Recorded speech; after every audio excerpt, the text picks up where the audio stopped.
Everybody, Artosis here, bringing you a CMSL season forecast. That is the CasterMuse Star League. Season number 4, a bunch of the best Brood War pro gamers in the world going at it for prizes and glory. We have the round of 24 Group B match here. This is actually the losers match. We have HyuK, an amazing Zerg player right here, and Shinee, a top ladder Terran to the top right. The map is Optimizer. It is a best of one, and whoever loses here is out, whereas the winner gets to go into the decider match for the group, which will actually end up being against Barracks. All right, so it looks like already we have a little bit of action going on. Shinee sending an SCV to the center of the map. Looks like he wants to do an 8 Barracks. Let's see what type of 8 Barracks play he wants to do, because there are just standard 8 Barracks rushes where you're trying to do a bunker and go command center behind, and then there is a different type where you are going for a factory as well. Now, Optimizer is a strange map. Let me explain a little bit of it before we get too far in. You have 2 geysers in your main, 4,000, 1,000. So you always see the top one getting taken first, and then the bottom one a little bit later on. Now, gas never fully runs out, but you drop from 8 to 2. Return each SCV trip once it does deplete from those numbers. So you can give yourself a momentary big boost in gas, but it doesn't really last all that long. You also have some interesting things going on at the natural expansion. You take your base, you have a bunch of extra mineral patches. These all have about 250 minerals. It's going to just increase your overall income, but then you break into this area, which actually has a third base that's kind of partly island for you. So definitely a very interesting map, Optimizer is. We get a lot of really cool different games here. Now, Shinee sends his SCV that finished the barracks off to the top left and actually scouts exactly where HyuK is. Now, unfortunately for him, it's a pool first. He was looking for it to be hatchery first so that he could do a bunker rush. But here against pool first, if HyuK just makes some lings, there's not much chance that he can get any damage done. In fact, he could die if he tries, because he'll lose all of his units. And you can see this. He's running back home now. He has 2 Marines, and that's enough to keep him alive, right? He can get up here, maybe start his factory as part of the wall, and hide behind it. We'll see exactly what he wants to do with his SimCity, though. Yeah, it looks like he will go ahead and do that. This little bit of a wall, just going to make it so that the lings kind of go into a funnel. Actually, this looks like unpassable terrain. So yeah, this looks like it's actually maybe a full wall there that lings can't get in. Now over on HyuK's side, he is going for a really quick layer here. This is a 12 pool layer, so it's basically the fastest Mutalisks that you can get, where it's still like a professional level build that's not necessarily like a cheesy all-in type of thing. But the build that Shinee has chosen, even though it didn't get any damage done, he's still okay. He's going to be able to tech up. It'll be interesting to see if he tries to take an expansion right away, if he goes directly into Starport. I kind of think he's going to go into Starport, and he might have to stay on one base for a while, to be honest. Yeah, look at this double Starport coming down. It makes a lot of sense, really, when you look at this. His economy is not the best because it was an 8 barracks. You have to cut several SCVs for that. So he can't really get up a command center and defend it before the Mutalisks get there. So instead, he's going for that double Starport play. He will be going for Wraiths, and we'll see exactly how good his Wraith micro is. Wraiths, some people might not realize, can be microed very much like Mutalisks, and the very best pro gamers in the world can do some amazing things with them. You can actually kind of fight against things like Mutas. You can even end up killing some Hydras with them, but over time, they don't really scale all that well like Mutas. You'll have to get into something like Valkyries with it or Marine Medic with it. So we'll see exactly what he does. But you can do little variations. For instance, we could see him take the second gas and just kind of go all in with the Wraiths and try to not only kill the Mutas, but get critical damage on HyuK as well. Now, over on HyuK's side, I think he's basically read what's going on. We see that he's already getting Overlord speed. So that's going to allow him to, bring an Overlord with him to see the Wraiths. And in a heads-up fight, Mutalisks do beat Wraiths. That's a really important thing for people to realize. You are you are going to smash the Wraiths if it's a fair fight. The Wraiths, though, they can cloak, right? Once you get that cloak upgrade. So there's a lot of tactical plays, micro plays that you can use with the Wraiths to have them actually end up beating Mutas. It's a really cool contest. Now let's watch these Wraiths, see exactly what he can get done. We already have Scourge making. We have some Mutas making as well. It looks like he's going to have enough time to kill at least one Overlord. So that's going to be really annoying for HyuK.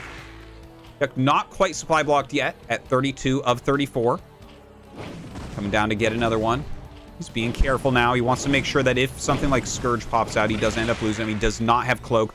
Kills 2 Overlords, and he's going to get out of here right before the Scourge. The Scourge trailing him, but not able to catch up.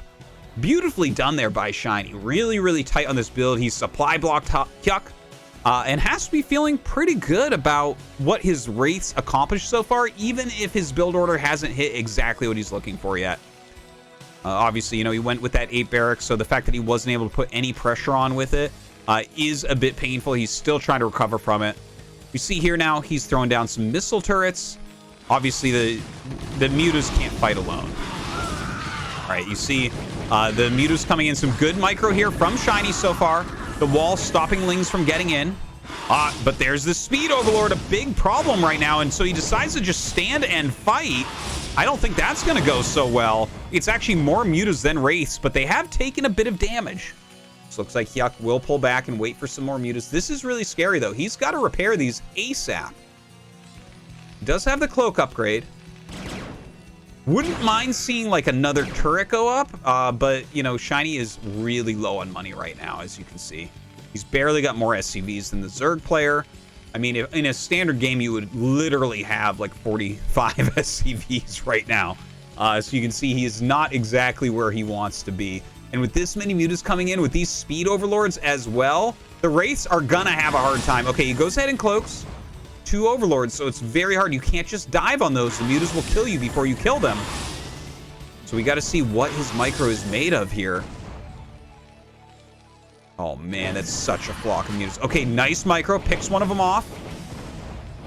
You do have a little bit more range, so you can do a little bit of kiting there. Some solid Wraith micros so far. And look at this. He is going for the armory. He realizes, uh-oh, you need to get a Valkyrie out here. The Valkyrie will help a lot. It is amazingly strong against Mutalisks. Now, the Mutas are getting +1 carapace. So as that comes out, that is going to give them yet another advantage. But the Valkyrie will be out before those are done. At least it should be, as long as he starts it next. So that's going to be really, really helpful. But it does help against Valkyries once you have that +1. Still quite a micro battle going on. HyuK trying to get some damage done. Just hitting what he can. Doesn't want to overcommit. Don't forget, once the Wraiths start pulling you into the turret, into the Marines, they can actually win the fight at that point. It's just alone that they have a hard time. You can see the dancing back and forth. Why are they dancing? Well, the Mutas want to get a little bit closer to the Wraiths. The Wraiths want to stay out of range. So they both kind of move towards each other and then run away. They're trying to catch each other, clicking in the wrong direction. Mutas want to catch the Wraiths clicking forward as the Mutas are clicking forward. And the Wraiths want to catch the Mutas turning around right as the Wraiths are going forward. So it's a very tricky dance that these two are going through.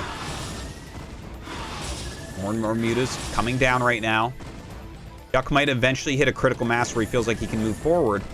There is a Valkyrie on the way. Again, the Valkyrie going to be really crucial when it comes out. Let's take a quick look at HyuK's base. Yep, just mining off of those 2 gases. Has gotten another gas over here. So yeah, looks like he's pretty strong right now. With 3 gases mined, you can make 9 Mutalisks every minute, which is definitely a lot more production than we're going to see of the Wraiths. Okay, so he has a single Valkyrie, but he has not shown it yet. And I get it. All right, he's waited for 2.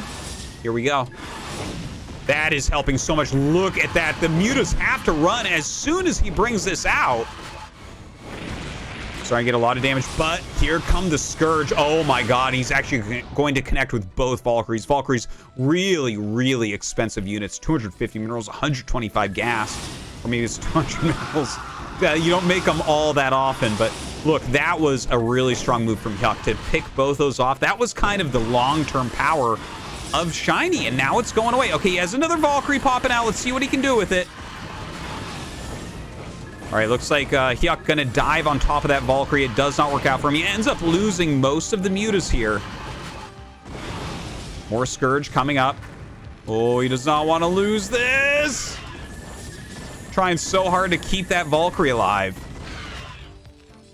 All right, does keep it alive, but how has his position actually improved? He's got a few more SCVs. He's got about the same amount of Wraiths. He has a Valkyrie. We don't have any attack upgrades on the way. He lost he lost a depot. He lost a turret. It's tough. It's really tough. And now the mutas are sitting here with +1 carapace. He's on 3 gas, so like I said before, that's 9 mutas a minute that he can end up making. It's a painful situation. I think what we're going to see here from Shinee is an attempt to get enough Valkyries out that he kind of has a critical mass that can roll through everything. But what we're likely to see from HyuK is, well, first off, he's got the carapace, which helps a lot, but the Scourge staying slightly off screen like we saw before, right? When the attack actually comes, you bring in the Scourge from another side and just dive bomb the Valks. Valks can't turn quickly, they don't accelerate quickly, and when they're in the middle of firing, they can't move. So they're an easy target. They don't have Cloak either, right? So you put all those things together, and Scourge can absolutely hit them once they engage. You just have to be really quick about it. Now let's see. Here Shinee comes again. You can see they actually got stuck there for a moment while taking out that Overlord. Does pull them back, just not nearly as nimble as the Wraith. Now, this is a really cool move that we see from Shinee. This is a high-level move. He's getting Vulture Speed. Okay, this is the only way that I think he's come up with to be able to put any counter pressure on. Once he has Vulture Speed, he can run by and start killing some drones, maybe force some mutas to stay at home. So we'll see if that ends up working out for him. Of course, it's not that big of an investment, right? 100 gas, and then you have these Speed Vultures that can just run out. Let's see. Can he get past? Can he get past? Oh, misclick there from HyuK, and he does, in fact, get past. Let's see what he can get done with this. Uh-oh, there are some Hydras coming out. That tech switch going to be absolutely brutal for Shinee to deal with. But now that he knows it's on the way, he's going into siege mode. He is going to need to get into tanks. This is still looking almost hopeless for him, unfortunately. Ooh, the Scourge, he actually engages the Scourge Cloud, which I think is all right. You start putting the damage on the Scourge, they're going to have to fly in.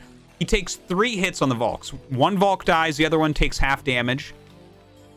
Look at this now. A lot of Hydras have popped out. I don't know if Shinee can end up holding this. All right, let's see. A lot of SCVs coming down to repair. Busts through the bunker rather quickly. Has a few Marines here. Has a siege tank. The Wraiths, I mean, they don't do that much damage to ground, but they do some. Shinee just trying to hold on. More and more Hydras coming, though. Okay, siege mode is done. Oh, he's going to try to run and get on top. SCVs come down to block, though. Hydra's doing some really reasonable damage. Okay, a second siege tank, so he might end up stabilizing here. But what's the problem that we have? He has nothing going on still. He's getting +1 for his tanks. Okay, that's cool. Doesn't even have his command center up. Just started it now. So right now, Shinee is just hanging on by a thread. All right, the mutas coming in. Oh my god, this could be game ending. He's going to take out the Valkyries, and this is too many mutas. You just don't have enough. These few turrets just scattered around are not going to do anything at all. Look at that, picks off the siege tanks. Gonna pick off the turrets as well, and Shinee is absolutely not long for this world. It looks like, unfortunately, he is going to be the first player eliminated from Group B here in CMSL Season 4. And GG, HyuK, gonna go on to that final match.